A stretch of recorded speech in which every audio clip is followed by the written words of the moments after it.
से बोलेली गौरा देई सुनी ये महादेवा विनती से बोलेली गौरा देई सुनी ये ये हमारा नैहर भैया के बिया देखन हम जाइब ए मोरा नैहर भैया के बिया नैहरवा हम जाइब झझकी के बोले नी महादेव सुना ए गौरा झझकी के बोले नी महादेव सुना रे गौरा देई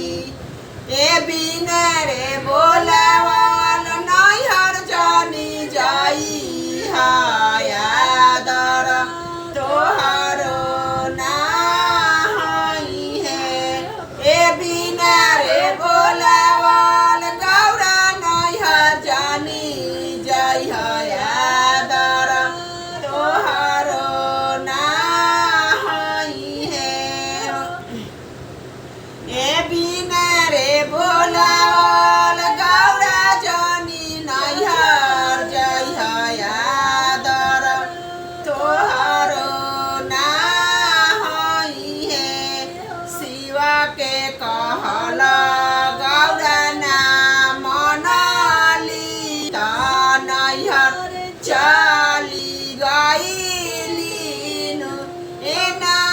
चिन्हे माई से बाप नाही रे नगर लोग चिन्हे ए ना चिन्हे माई ना बाप नाही रे नगर के लोग चिन्हे एक त जे चिन्हाली पाने कालो बहिना उहे आकावार दिहाली एक त जे चिन्हेली पाने कालो बहिना के आकावार दिहाली शिवाजी के बाबा के दुआरे अग्नि कुंड तहुमा वहाँ के धुआं उठे हे पापा के दुआरवा अग्नि कुंड धूपा वहाँ के धुआं उठे ए वही में पड़ली गौरा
जगवा